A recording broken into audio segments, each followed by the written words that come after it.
Good morning everyone, welcome to my channel. আমি শর্মিষ্ঠা। আশা করি আমার সকল বন্ধুরা অনেক অনেক ভালো আছো আর সুস্থ আছো। এখন ঘড়িতে বাজে ভোর 5টা। এখনও কিন্তু ভোর 5টায় বেশ বাইরেটা অন্ধকার থাকে। অনেক দিন পর আজ এত সকালে ঘুম থেকে উঠলাম। উঠে এতটা রিফ্রেশ ফিল হচ্ছে বা এত ভালো লাগছে না বন্ধুরা, যে বলেও বোঝাতে পারবো না। সত্যি বলতে আজ একটা বিশেষ কারণেই আমি এতটা ভোরে উঠেছি, না হলে এতটা ভোরে আমার ওঠার সত্যিই প্রয়োজন পড়ে না। সত্যি কথা বলতে গেলে ভোর 4টে বলো বা 5টায় তারাই উঠতে পারে যারা আগের দিন রাতে 10টা থেকে 11টার মধ্যে ঘুমিয়ে পড়তে পারে। তাহলে কি হয়, তাদের ভোর 5টার মধ্যে কিন্তু তাদের ঘুমটা প্রপার কমপ্লিট হয়ে যায়। কিন্তু আমাদের মতন যারা গৃহিণী আছো, যাদের শুতে শুতে 12:30 1টা ক্রস করে যায়, তারা কিন্তু যদি ভোর 5টায় উঠতে যায় না, তাদের শরীরটাই কিন্তু খারাপ হয়ে যায়। আমি নিজেই জল জান্ত উদাহরণ পেয়েছি, সেটা তোমাদের একটু পরে আমি বলছি।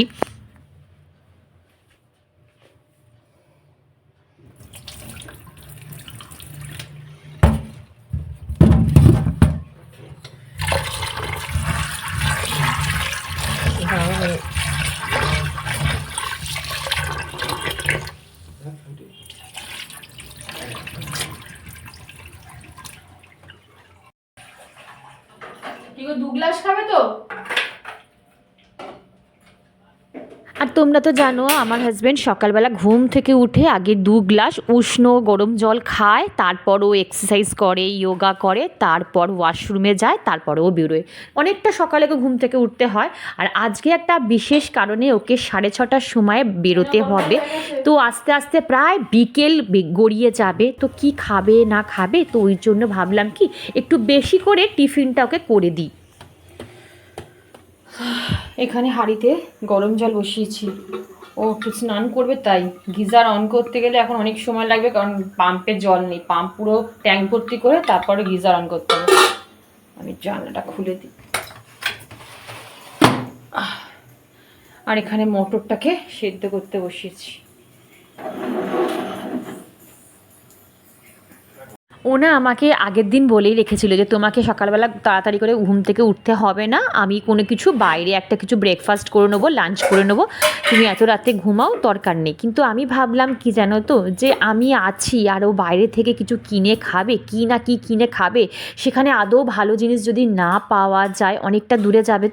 তো ওই জন্য আমি রিস্ক না নিয়ে না, আমি আগের দিন রাতের বেলা একটু মটর ছিল, সেই মটরটাকেই ভিজিয়ে দিয়েছিলাম।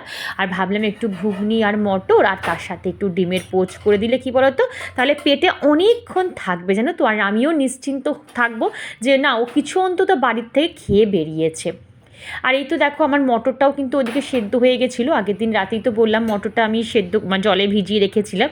আর এখানে দেখো আমার রুটিগুলোও কিন্তু খুব তাড়াতাড়ি করে ফেললাম। আজকে না রুটিগুলো খুব একটা বেশি ফোলেনি, আসলে বেশি মাখারও সময় পাইনি। আমারও একটা টেনশন কাজ করছে জানো তো, ওই যে টাইম ধরে দিই যে 6:30টার মধ্যেই ও বেরিয়ে যাবে। তো ওই জন্য খুব তাড়াতাড়ি করেই কিন্তু ঘুগনি, রুটি, তারপর ডিমের পোচ সব কমপ্লিট করেছি। আর এখানে দেখো রুটিগুলোকে কিন্তু একটু গরম জলে আমি ভিজিয়ে নিয়েছিলাম।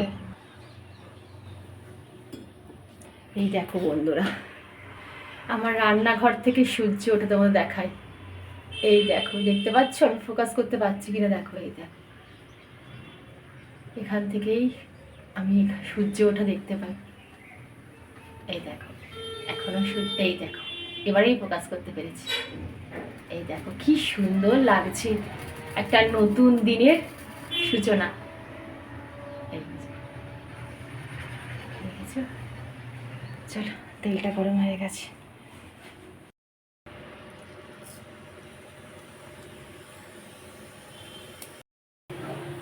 একটু উল্টে উল্টে দিই, নাহলে না আবার আটকে যাবে। যাদের গ্যাস অম্বল হয় তারা কিন্তু এইভাবে একটু রুটিটা গরম জলে ধুয়ে তারপর খেতে পারো। আর এই তো চলো ঘুগনিটা করতে করতে তোমাদের বলি যে তোমাদের দাদা ভাই এত সকালে কোথায় বেরোবে। দেখো ওর কোনো পার্সোনাল কাজে বা বিজনেসের কাজে কিন্তু ও এত সকালে বেরোয় না, কিন্তু আজকে একটু মেডিকেল পারপাসে বেরোতে হবে, মানে একজন জেঠুকে নিয়ে ওকে হসপিটালে যেতে হবে অ্যাডমিট করাতে। জেঠুটার আজকে গল ব্লাডার স্টোন অপারেশন হবে, আর আমার বাড়ির থেকে মানে আমাদের এখান থেকে যে নার্সিংহোমে প্রায় পার্ক স্ট্রিটের কাছে বোধহয় সেই নার্সিংহোমটা, সেখানে অপারেশন হবে। তো ওই জন্য অ্যাডমিট করতে হবে, অনেকটা তাড়াতাড়ি করেই না বেরোতে হবে।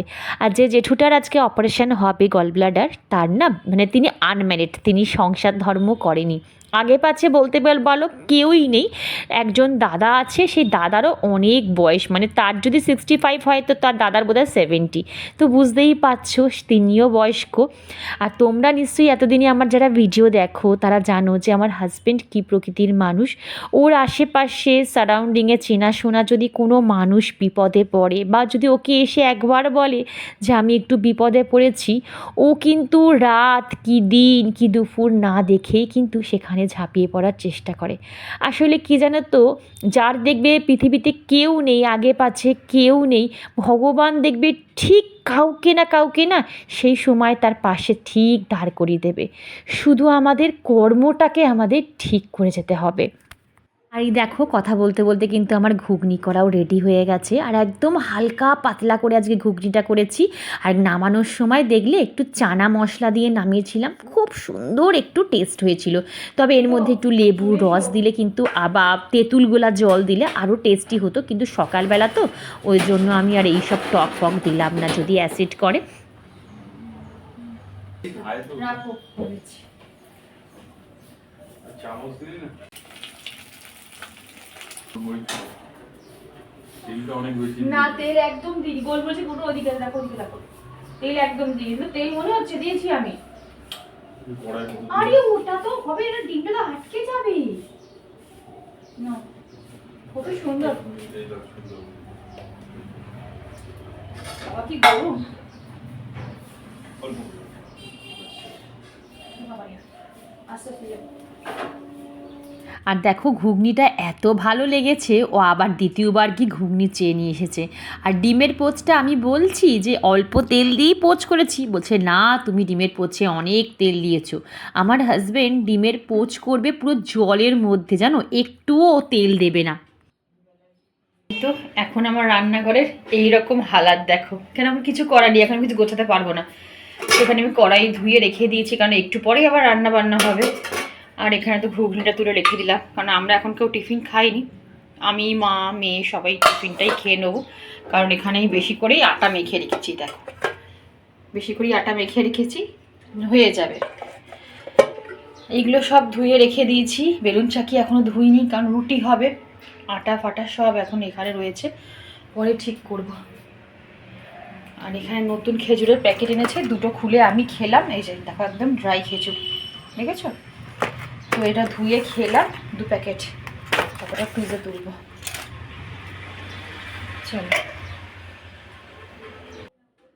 যাক বাবা, এখন আমার হাতে অনেকটা সময়, আর একটা নিশ্চিন্ত হওয়া গেল যে মানুষটাকে ঠিক টাইমে খাইয়ে পেটটাকে শান্তি করে তাকে পাঠাতে পারলাম। বলো, এটা আমাদের কাছে সবচেয়ে শান্তির জিনিস, যে ঘরের মানুষ ঘরের খাবার খেয়ে বাইরে পা দিল। মা কিন্তু আমায় বলেছিল যেন তো আগের দিন রাতে যে তুই যখন উঠবি আমাকে ডেকে দিবি, তোর হাতে হাতে আমি কিছুটা করে দেবো। আমি বললাম থাক, ঠান্ডার মধ্যে তোমাকে আর সকাল সকাল ঘুম থেকে উঠতে হবে না, আমি যেটুকু পারবো সেইটুকু করে নেওয়ার চেষ্টা করব, দরকার হলে আরও 10-15 মিনিট আগে উঠবো, কি আছে, ও হয়ে যাবে, তুমি চিন্তা করো না। আসলে কি জানো তো, সংসার এমন একটা মায়ার জায়গা না গো, যেখানে যত দিন যাবে তত তুমি মায়ায় জড়িয়ে পড়বে। অনেকে বলে দেয় যে বিয়ে করিনি, সংসার না করেই বেশ ভালো আছে, কিন্তু সেটা না একটা সময় পর্যন্ত ভালো লাগে। তখন একটা সময় পর্যন্ত ঠিক মনে হয় যে বাবা সংসার ধর্ম করিনি, ভালো আছি, একা আছি, এই তো দিব্যি চলে যাচ্ছে। কিন্তু জীবনের একটা টাইমে গিয়ে মনে হবে যে সংসারটা বোধহয় করলেই ভালো হতো। দেখো এটা আমার একান্ত নিজস্ব অভিমত, তোমরা কি বলো আমাকে অবশ্যই কমেন্টে জানিও। এই প্রশ্নটা আমি তোমাদের কাছে কিন্তু রাখলাম। আর এই দেখো কথা বলতে বলতে কিন্তু আমার ডাইনিং রুমটা পরিষ্কার করা হয়ে গেল। আর আজকে যেহেতু অনেকটা সকালে ঘুম থেকে উঠলাম, ভাবলাম অনেকটা তো সময় রয়েছে।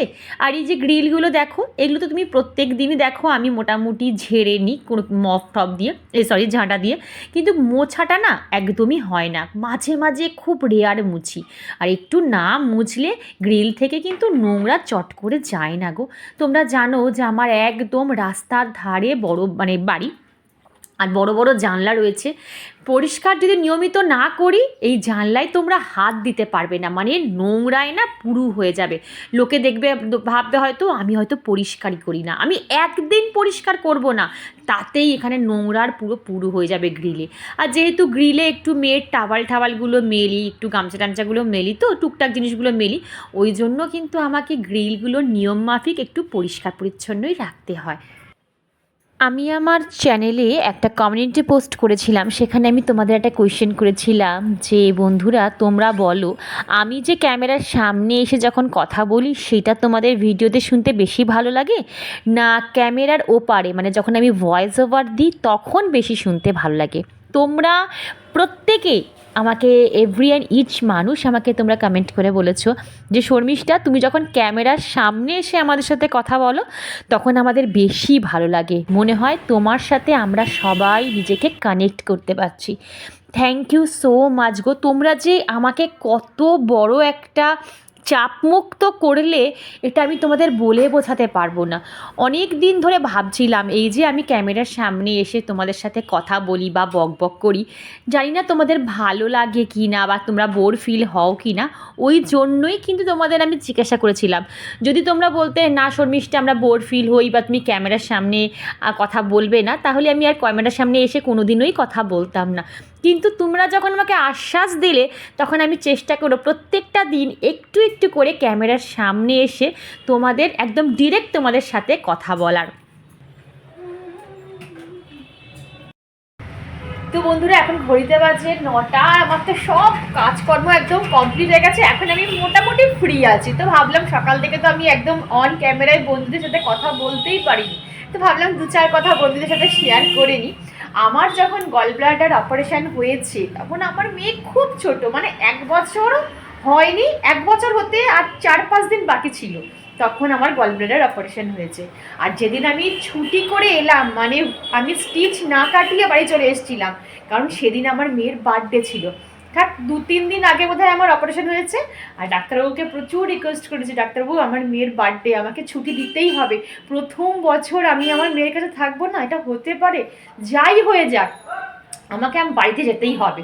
তো ডাক্তারবাবু বললো আপনার তো স্টিচ কাটা হয়নি। আমি বললাম আমি এসে 7 দিন পর স্টিচ কাটবো, আমি ডাক্তারকে বললাম আমি এসে স্টিচ কাটবো, কিন্তু আমাকে ছেড়ে দিন। তো ডাক্তারবাবু অনেক কিছু বুঝে ঠুঝে বললো ঠিক আছে ঠিক আছে, প্রথম মা হয়েছো, তোমার ফিলিংসটা আমি বুঝতে পারছি, ঠিক আছে তোমাকে আমি ছেড়ে দেবো। তার কদিনের মাথায় গিয়ে আবার স্টিচটা কেটে এসেছি। তবে আমার ওপেন হয়নি, মাইক্রো সার্জারি হয়েছিল, তো ওই জন্য সমস্যা হয়নি। কিন্তু প্রচণ্ড মানে আমার জানি না কেন এটা আমার সাথে, তোমরা আমায় কমেন্ট করে বলো যাদের তোমাদের গল ব্লাডার অপারেশন হয়েছে, কারণ এখন ম্যাক্সিমাম মানুষের মানে 100-র মধ্যে 97% মানুষের গল ব্লাডার স্টোন হচ্ছে আর অপারেশন হচ্ছে, শুধুমাত্র অনিয়ন্ত্রিত খাদ্যাভ্যাস আর হচ্ছে যে মানে কি লাইফস্টাইল, এটার জন্য গল ব্লাডারটা বেশি হয়, যেটা শুনেছিলাম, মানে স্টোনটা বেশি হয়। তো যাই হোক, তো এই হয়েছে ব্যাপার। তো তারপর থেকে তো প্রচণ্ড রেস্ট্রিক্টেড লাইফ আমি শুরু করেছিলাম, মানে ভাজা ভুজি অয়েলি খাবার সব আস্তে আস্তে পুরোপুরি বন্ধ করে দিয়েছিলাম। মানে প্রচণ্ড পরিমাণে আগে oily spicy fast food junk food খেতাম, সেসব বাদ দাও, সেসব তো হয়ে গেছে পাস্ট, মানে এটা পাস্টে হয়ে গেছে সব কিছু। এখন তো না মানে ধরাছড়ার বাইরে, এসব খাওয়াতেই পারবে না আমায় কেউ। একবার ভুগি, একবার ভুগেছি, বাপরে বাপ, নমস্কার, আর নয়। সে যে দিন গেছে বন্ধুরা আমি বলে বোঝাতে পারবো না। আমার ওইটুকু দুধের বাচ্চাকে ছেড়ে আমাকে হসপিটালে ভর্তি হতে হয়েছে, মানে এই বলে একবার না, আমাকে আমার মেয়েকে ছেড়ে অনেকবার, আমার লাইফে প্রচুর কিছু ঘটে গেছে, সেসব পরে তোমার সাথে গল্প করবো। অনেকবার আমাকে হসপিটালে ভর্তি হতে হয়েছে।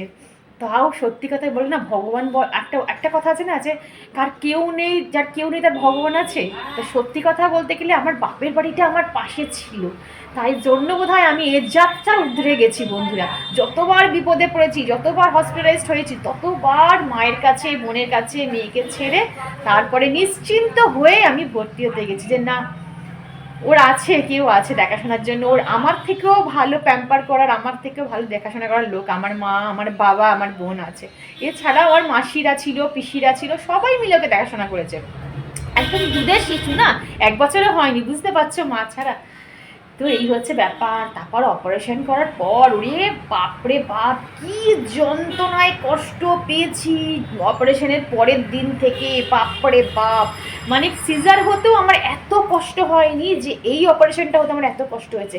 4-5 দিকে 4-5টা না কটা ফুটো করে তো পেটে, ওই 4-5 দিক দিয়ে মনে হয় পেন, মনে হচ্ছে একদম পেটটা মনে হচ্ছে পুরো ছিঁড়ে যাচ্ছে, আমার এত যন্ত্রণা করতো সেলাইয়ের জায়গায়।